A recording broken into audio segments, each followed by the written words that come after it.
Dans un geste audacieux au milieu des tensions croissantes avec la Chine, les États-Unis viennent de dévoiler un changeur de jeu qui attire l'attention du monde entier.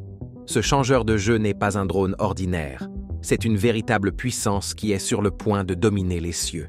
Avec une étiquette de prix impressionnante de 200 millions de dollars, cet aéronef possède une technologie inégalée, allant de l'essai des limites des missiles hypersoniques à l'utilisation des systèmes de surveillance les plus sophistiqués connus à ce jour. Qu'est-ce qui rend cet aéronef meilleur que les drones précédemment développés? Quelle capacité extraordinaire apporte-t-il? Rejoignez-nous pour explorer les caractéristiques du plus grand drone de 200 millions de dollars qui est sur le point de changer le monde. L'armée de l'air des États-Unis a introduit le XQ-67A, un véhicule aérien sans pilote élégant qui a pris son envol pour la première fois en février 2024 en Californie, marquant un avancement important dans le combat aérien et la reconnaissance. Ce drone avancé, équipé de la technologie la plus moderne, peut voler sans pilote humain, étant soit contrôlé à distance, soit capable de prendre ses propres décisions en fonction de la programmation et des données qu'il collecte, offrant ainsi un aperçu de l'avenir de l'aviation militaire. Avant d'entrer dans les détails de ce nouveau drone, revenons sur l'histoire de ces véhicules sans pilote. Au début des années 1990, l'US Air Force a commencé à expérimenter des avions contrôlés à distance. Cependant, ces expériences sont devenues plus importantes dans le domaine militaire au milieu du XXe siècle. Pendant la Seconde Guerre mondiale, des aéronefs radiocommandés ont été utilisés pour les exercices de tir. Ces premières versions ont aidé à former des soldats et ont finalement conduit au développement des UAV modernes. Ces drones ont joué un rôle encore plus grand pendant la guerre du Vietnam, avec le Ryan Firebee AQM-34 utilisé pour les missions de reconnaissance. Cet événement important a marqué le début de la reconnaissance officielle des UAV dans les opérations militaires. Ces aéronefs sont devenus de plus en plus avancés et sophistiqués au fil des années. Aujourd'hui, l'USAF utilise différents types de UAV. Certains sont utilisés pour recueillir des informations, comme le RQ-4 Global Hawk et le MQ-1 Predator, tandis que d'autres, comme le MQ-9 Reaper, sont conçus pour des missions plus spécifiques, telles que le combat. Il existe également des UAV de soutien qui aident dans des tâches comme la surveillance, et certains UAV stratégiques, comme le X-37B, sont même utilisés pour des missions spatiales. Ces véhicules aériens sont devenus essentiels pour la guerre moderne, car ils aident les militaires à recueillir des informations en temps réel, à effectuer des frappes aériennes de manière précise et à protéger les pilotes humains en effectuant des missions dangereuses. Ils peuvent également rester dans les airs pendant de longues périodes, offrant une surveillance continue. Les avancées récentes ont amélioré la technologie des UAV avec certains nouveaux modèles dotés de caractéristiques furtives, de capacités de vol autonome et même de la possibilité de travailler en groupe, appelé essaim. Cependant, il existe des défis tels que les préoccupations éthiques, la vulnérabilité au piratage et les coûts de développement élevés. À l'avenir, on s'attend à ce que les UAV deviennent encore plus avancés grâce à l'intelligence artificielle, aux collaborations internationales et à un usage élargi dans des domaines civils, tels que la réponse aux catastrophes et la surveillance environnementale. Explorons maintenant ce drone millionnaire qui fait sensation dans le monde de l'aviation. Qu'est-ce qui distingue le XQ-67A dans un monde plein de drones? Ce qui le rend spécial, c'est son rôle dans un programme appelé Station de détection hors bord. Ce drone de haute technologie agit comme les yeux et les oreilles de l'armée de l'air, recueillant des informations cruciales dans des endroits trop risqués pour les pilotes humains. Ce qui est vraiment impressionnant, c'est le design châssis commun du XQ-67A, qui est comme un cadre universel, permettant à l'armée de l'air de construire rapidement et à moindre coût différents types de drones, tous basés sur la même structure centrale. Mais ce n'est pas tout. Le XQ-67A fait partie d'une famille grandissante de drones. Il s'appuie sur le XQ-58NA Valkyrie et a un cousin orienté combat en développement, appelé Station d'armement hors bord. Ces drones redéfinissent la manière dont l'armée envisage la puissance aérienne, créant un nouvel équilibre entre aéronefs pilotés et non pilotés. Imaginez des drones volant aux côtés de pilotes humains, les soutenant et les protégeant dans ce que l'armée de l'air appelle le concept de « Loyal Wingman ». Le potentiel révolutionnaire du XQ-67A est énorme. Avec de tels drones, l'armée de l'air peut mener des missions trop dangereuses pour les humains, des vols de surveillance longs aux opérations de combat. Ils peuvent voler plus longtemps, s'aventurer dans des zones dangereuses sans hésitation et prendre des décisions fulgurantes basées sur des données avancées et des algorithmes, parfois plus vite que n'importe quel pilote humain ne pourrait réagir. À l'avenir, le XQ-67A n'est que le début d'un avenir où des flottes de drones contrôlées par l'IA voleront en parfaite synchronisation avec les pilotes. Mais cela soulève de grandes questions. Comment le rôle des pilotes va-t-il évoluer? Que se passe-t-il lorsque les machines prennent des décisions de vie ou de mort en temps de guerre? Une chose est sûre, l'avenir de la guerre est déjà en plein essor, dirigé par des aéronefs autonomes comme le XQ-67A. Outre le XQ-67A, d'autres drones ont également fait les gros titres. Plongeons dans les détails de certains de ces véhicules sans pilote importants utilisés par les États-Unis et de l'impact qu'ils ont eu dans le monde de l'aviation avant leur retraite. Bien que l'armée de l'air des États-Unis ait retiré le Predator, ce véhicule aérien sans pilote a été d'une grande importance durant sa période opérationnelle. Il a joué un rôle crucial dans les attaques contre Al-Qaïda pendant la guerre contre le terrorisme. Le musée de Washington, D.C., possède l'un des 3 premiers Predators ayant effectué des missions opérationnelles au-dessus de l'Afghanistan après le 11 septembre. Ce drone a marqué un tournant significatif dans le passage des aéronefs pilotés à des systèmes contrôlés à distance. Bien qu'il vole souvent en mode autopilote, il reste contrôlé par des humains depuis le sol. Le développement de ce drone particulier a été rapide et unique. Il a commencé avec Abraham Karem, un ingénieur israélien qui a créé un petit UAV appelé l'Albatros en 1983. Celui-ci a évolué en le GNAT 750, que la CIA a utilisé en Bosnie au début des années 1990. Le Predator RQ-1 plus grand a été développé par la suite et est devenu opérationnel en 1995. Ce véhicule aérien sans pilote a été utilisé par l'armée de l'air pour fournir des vidéos en direct via des liens satellitaires.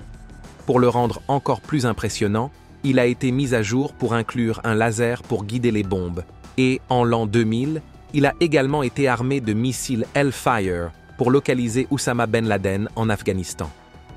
Cependant, il n'a pas seulement été utile à l'armée de l'air, car un musée a acquis le Predator numéro 33-4 en 2004 en raison de son rôle important dans l'introduction des UAV armés dans le combat. Entre septembre 2001 et janvier 2003, le Predator numéro 33-4 a effectué plus de 164 missions au-dessus de l'Afghanistan. Il a été un élément essentiel du passage aux UAV armés dans le combat. Bien que le Predator ait réalisé moins d'attaques que les aéronefs pilotés, son impact a été considérable. Il a excellé dans la localisation des dirigeants ennemis et est devenu un outil privilégié pour les commandants militaires. En 2001, il n'y avait que 15 Predators en service, mais en 2011, l'armée américaine comptait près de 11 000 UAV. Sa capacité à rester en vol pendant de longues périodes a permis aux opérateurs de mieux comprendre les situations au sol. Ces missiles Hellfire ont permis des frappes précises, le rendant souvent plus précis que les aéronefs pilotés. En résumé, ce drone était essentiel pour l'USAF. Malgré son succès, le Predator avait des problèmes, comme un champ de vision étroit qui pouvait manquer des activités proches. Cela a conduit à des améliorations des systèmes de surveillance.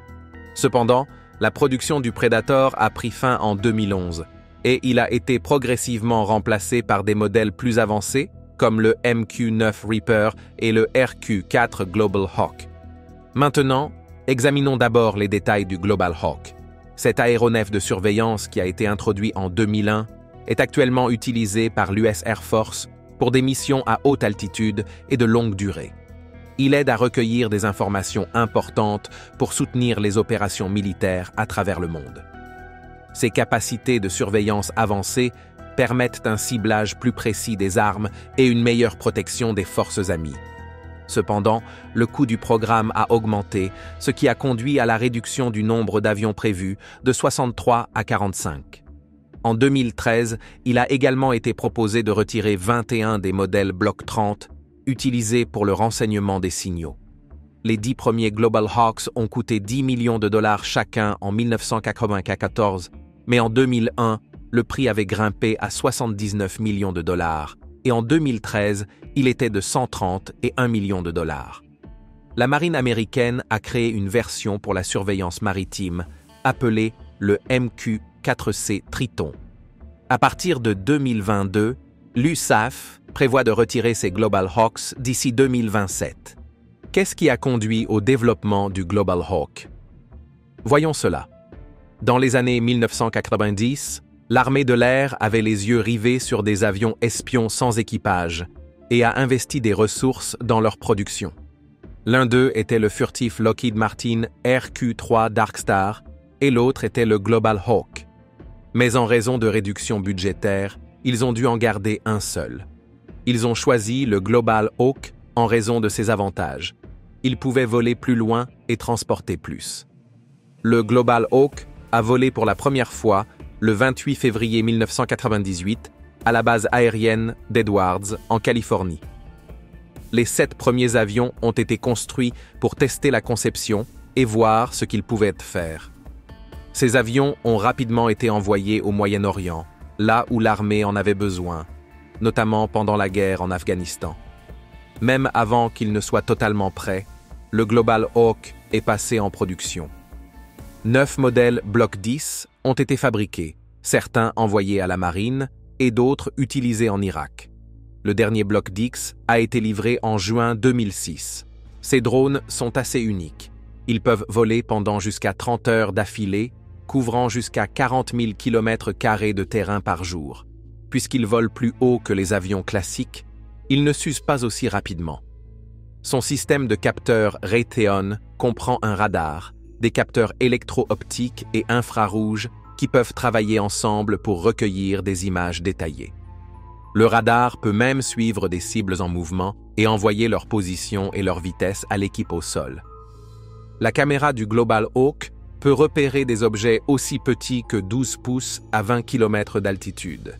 Il peut voler seul, mais dans les zones fréquentées, les pilotes au sol le contrôlent via un lien satellite, exactement comme un avion piloté.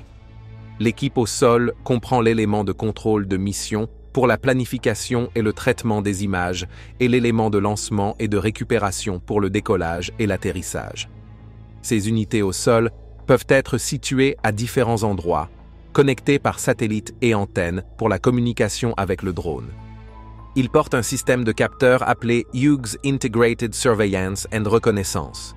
Le ISAR est une version plus abordable d'un package de capteurs initialement conçu pour l'avion U-2.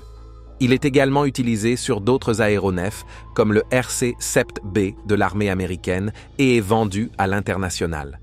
Le ISAR combine des systèmes radar, optiques et d'imagerie thermique. Ces capteurs sont contrôlés par un seul processeur qui envoie les données en temps réel à une station au sol à des vitesses allant jusqu'à 50 mégabits par seconde. Le radar fonctionne dans la bande X et dispose de plusieurs modes. Un mode suit des cibles en mouvement sur une large zone, un autre fournit des images radar détaillées sur une zone de 23 miles de large, et un troisième donne des détails encore plus fins sur une zone plus petite.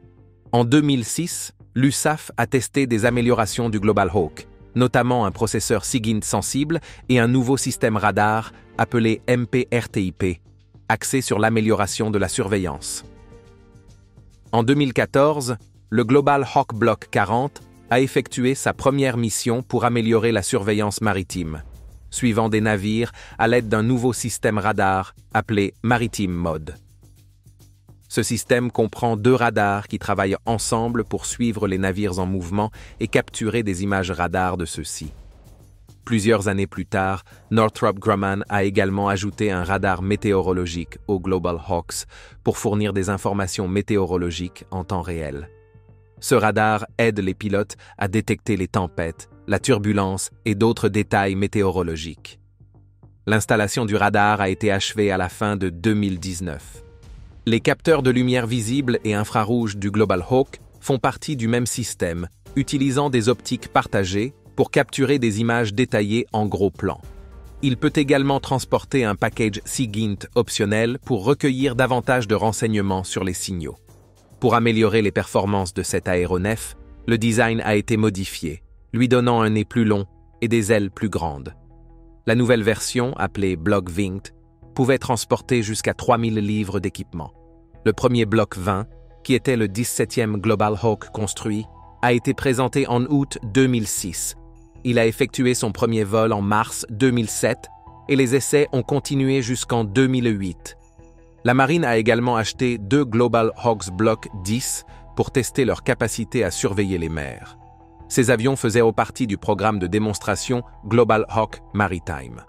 En 2006, l'un des avions a participé à un grand exercice militaire près d'Hawaï. Bien qu'il ait volé depuis une base en Californie, il a aidé la marine à suivre des navires et à envoyer des images à la flotte. Mais le développement de ces drones ne s'est pas arrêté là. Plus tard, Northrop Grumman a présenté une version modifiée du Global Hawk, appelée RQ-4N, dans une compétition pour le programme de surveillance maritime de la marine Broad Area Maritime Surveillance. En 2008, le RQ-4N a remporté le contrat, et en 2010, il a été renommé MQ-4C Triton. Cette version navale est différente de celle de l'Air Force, notamment au niveau de ses ailes.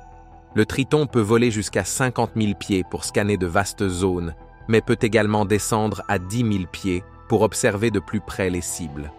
Ses ailes sont conçues pour supporter le stress de ces changements d'altitude, avec une protection supplémentaire contre la glace et la foudre. En juin 2002, la marine a retiré son dernier Global Hawk Block 10 du Moyen-Orient après une mission de 13 ans. Cet avion avait été utilisé depuis 2009 pour surveiller le golfe Persique, effectuant des milliers de missions. Il a été remplacé par le plus avancé MQ-4C Triton. De manière surprenante, le Global Hawk a failli être annulé en raison des coûts de développement élevés. À la mi-2006, le coût par aéronef était supérieur de 25% à celui prévu. Cela était dû à la correction des problèmes de conception et à l'ajout de nouvelles fonctionnalités. Le Congrès était préoccupé et envisageait de mettre fin au programme, à moins qu'il ne puisse prouver son importance pour la sécurité nationale. Cependant, en juin 2006, le programme a été réorganisé et un rapport d'évaluation important, initialement prévu en 2005, a été retardé jusqu'en 2007.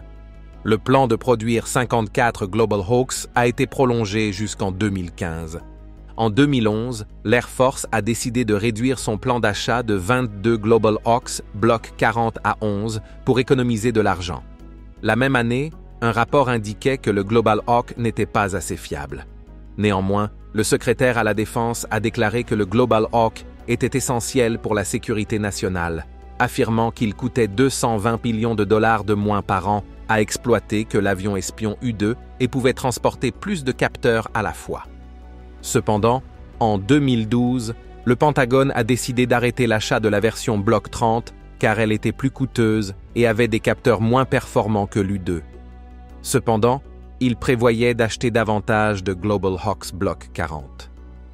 Entre 2010 et 2013, le coût de vol du Global Hawk a diminué de plus de 50%, passant de 46 000 $ de l'heure en 2010 à 18 900 $ de l'heure en 2013. Cela était en partie dû à un nombre d'heures de vol plus élevé, ce qui permettait de répartir les coûts de maintenance et de soutien. Le Global Hawk était censé remplacer l'U-2 d'ici 2019, mais en 2018, les plans de retraite de l'U-2 ont été reportés indéfiniment. En février 2020, l'Air Force a évoqué la possibilité de retirer l'U-2 en 2025, mais a ensuite précisé qu'aucune retraite n'était prévue. L'Air Force a également annoncé qu'elle retirerait le Global Hawk en 2027. Malgré le plan de retraite, la Luftwaffe, force aérienne allemande, a commandé une version spéciale du drone RQ-4B appelé Eurohawk. Il était basé sur les modèles RQ-4B Block 20, 30 et 40. Il était équipé de capteurs fabriqués par EADS pour remplacer les anciens avions espions Dassault Breguet Atlantique de l'Allemagne. L'Eurohawk avait 6 pods de capteurs sur ses ailes, et ces pods pouvaient également être utilisés sur d'autres aéronefs. Le 8 août 2013, l'Eurohawk a établi un record en volant pendant 25 heures et demie sans escale dans l'espace aérien européen, atteignant une altitude de 58 600 pieds. En 2014, des discussions ont eu lieu pour relancer le programme afin de tester les capacités d'espionnage du drone à haute altitude, car d'autres tentatives avec des drones Airbus et israéliens avaient échoué. Si les tests réussissaient, l'Allemagne achèterait un nouveau porte-avions similaire au Global Hawk des États-Unis.